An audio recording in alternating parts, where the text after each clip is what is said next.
तो जी हाँ प्यारे साथियों, बहुत बहुत स्वागत है आप सभी का आज के एक और नए वीडियो में। तो देखिए, आज के वीडियो में लेके आए हैं सामाजिक अध्ययन का महत्वपूर्ण प्रश्न। ये प्रश्न आपको पिछले एग्जाम्स में पूछे गए हैं। आपके एग्जाम के दृष्टिकोण से काफ़ी ज़्यादा इंपॉर्टेंट हो जाता है, क्योंकि यहाँ से आपको सवाल देखने को मिल सकते हैं।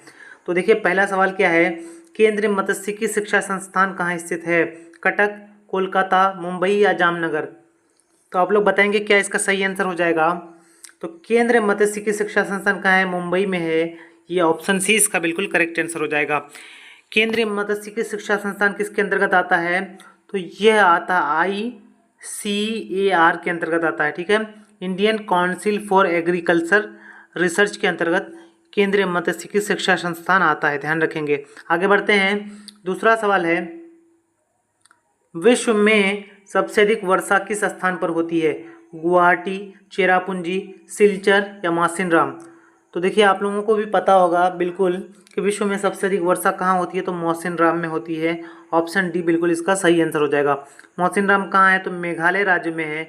जब मेघालय राज्य की गारो और खासी जो पहाड़ियाँ हैं, गारो और खासी पहाड़ियों में जब बंगाल की खाड़ी से जब हवाएं आती हैं, मानसूनी हवाएं, तो यहाँ पे आकर के काफ़ी ज़्यादा बारिश करा देती है। ठीक है, तो इस प्रकार से मौसिनराम में सबसे अधिक वर्षा होती है। इससे पहले चेरापूंजी सबसे अधिक वर्षा वाले स्थानों के में आता था। तो अब बाद में कौन आ गया है? मौसिनराम आ गया है, ध्यान रखेंगे। अगला सवाल क्या है, लोकसभा के पास राज्यसभा की तुलना में अधिक शक्तियां हैं प्रशासनिक मामले में, विभिन्न विधेयकों को पारित करना या वित्तीय मामले में, इनमें से कोई नहीं? तो देखिए, लोकसभा को राज्यसभा की तुलना में किन मामलों में अधिक शक्तियां हैं? तो वित्तीय मामलों में। किन मामलों में है? वित्तीय मामलों में है। ऑप्शन सी इसका बिल्कुल करेक्ट आंसर हो जाएगा, क्योंकि जब भी कोई वित्तीय विधेयक को पारित किया जाता है तो उसको लोकसभा में सबसे पहले लाया जाता है। कहाँ पे लाया जाता है? सबसे पहले लोकसभा में पारित किया जाता है, उसके बाद उसे राज्यसभा में दिया जाता है। लेकिन इसमें राज्यसभा के निर्णय का कोई मतलब नहीं होता। राज्यसभा इसमें बहुमत से पास भी नहीं कराती है, तब भी ये जो वित्तीय विधेयक है ये पास हो जाता है। इसमें फॉर्मेलिटी के लिए केवल 14 दिनों के भीतर इसको राज्यसभा को वापस करना होता है। उनकी मर्जी के बगैर भी यह विधेयक जो है ये पारित हो जाता है, ध्यान रखेंगे। आगे बढ़ते हैं। अगला सवाल है, परिवार की ज़रूरतों को पूरा करने के लिए खेती के किस प्रकार के रूप में जाना जाता है? जैविक कृषि, इनमें से कोई नहीं, निर्वाह कृषि या मिश्रित कृषि? तो देखिए, परिवार की ज़रूरतों को पूरा करने के लिए किस प्रकार की कृषि की जाती है? तो निर्वाह कृषि की जाती है। ऑप्शन सी बिल्कुल करेक्ट आंसर हो जाएगा, क्योंकि निर्वाह का मतलब होता है जीवन जीना। ऐसी कृषि जिसको केवल जीवन जीने के लिए किया जाता है तो उसे निर्वाह कृषि कहते हैं। इसमें क्या किया जाता है? बहुत कम खेत में क्या किया जाता है? तो अधिक से अधिक उत्पादन किया जाता है, ताकि परिवार की ज़रूरतों को पूरा किया जा सके। वहीं जो जैविक कृषि होता है, तो जैविक कृषि का मतलब होता है कि ऑर्गेनिक कृषि, यानी इसमें बहुत कम खाद और उर्वरकों का प्रयोग करके खेती किया जाता है। चलिए आगे देखते हैं। अगला सवाल है, कुद्रेमुख एक प्रमुख लौह अयस्क खदान है मध्य प्रदेश में, केरल में, आंध्र प्रदेश में, कर्नाटक में? तो चलिए आप लोग बताएंगे कुद्रेमुख कहाँ है। तो देखिए, ये कर्नाटक में है। कहाँ पे है? कर्नाटक में है। ऑप्शन डी बिल्कुल सही आंसर हो जाएगा। कर्नाटक का जो कुद्रेमुख है, यहाँ पे लौह अयस्क का काफ़ी ज़्यादा मात्रा में खनन किया जाता है, और यह विश्व की सबसे बड़ी खदानों में आता है, लौह अयस्क खदानों में। इस बात को भी आप ध्यान रखेंगे। आगे बढ़ते हैं। अगला सवाल है कि बम्बई की चौल किस प्रकार की इमारत है? बहुमंजिली इमारत, सरकारी कर्मचारियों की इमारत, एक मंजिली इमारत या इनमें से कोई नहीं?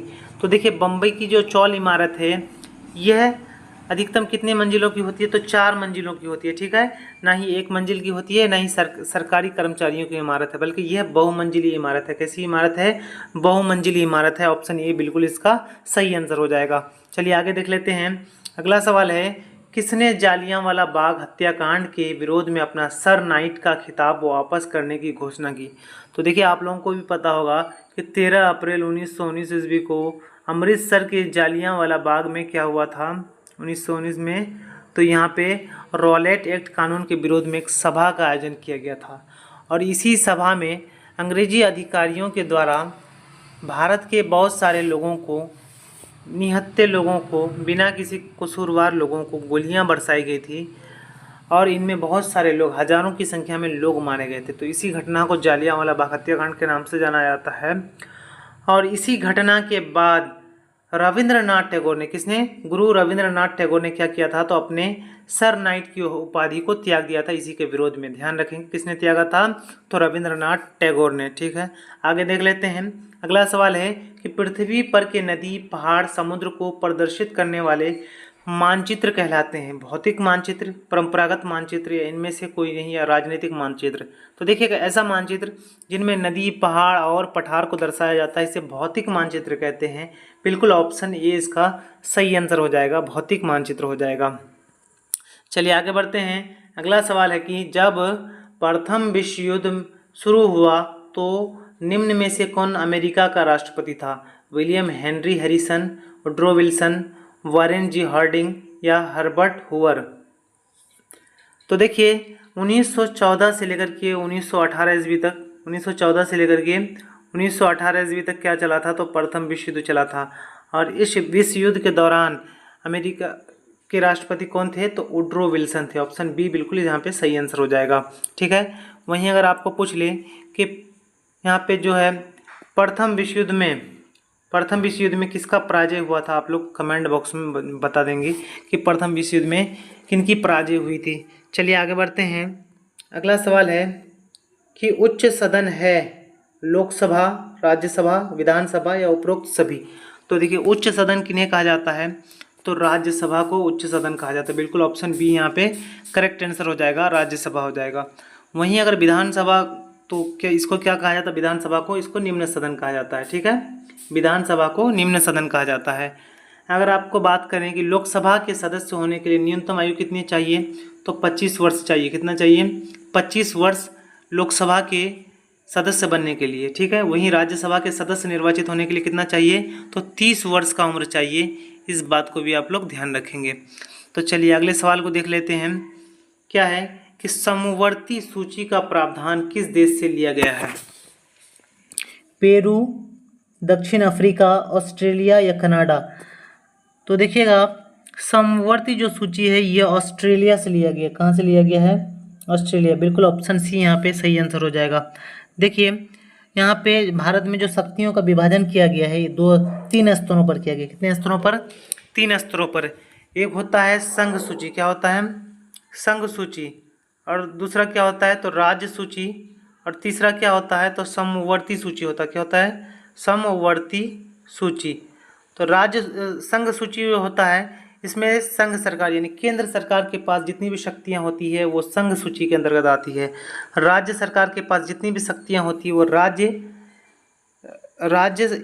लिस्ट में आती है। ठीक है, वहीं जो समवर्ती सूची में आती है वह ऐसी शक्तियां होती है जो संघ और राज्य दोनों को प्राप्त होती है। ठीक है, तो समवर्ती की सूची का प्रावधान कहाँ से लिया गया है, ऑस्ट्रेलिया से लिया गया है। बिल्कुल यहाँ पे ऑप्शन सी करेक्ट आंसर हो जाएगा।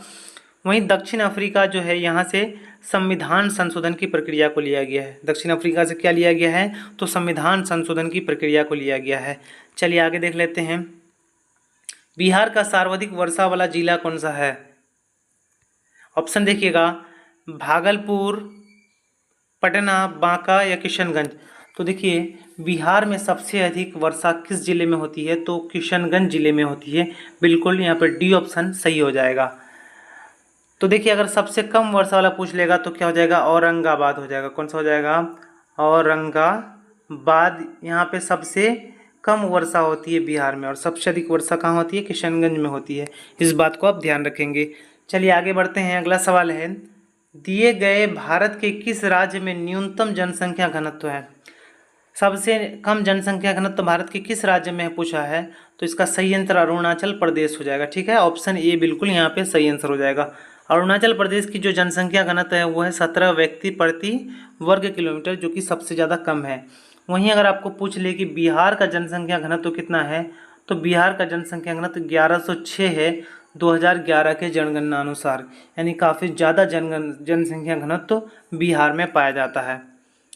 आगे बढ़ते हैं। देखिएगा अगला सवाल है कि निम्नलिखित में कौन सा आदिवासी समुदाय नहीं है? कर्चा, झूम, कोरवा या येरू कुला? तो देखिए यहाँ पे देखिएगा आदिवासी समुदाय के बारे में पूछा है, तो कर्चा आदिवासी समुदाय है।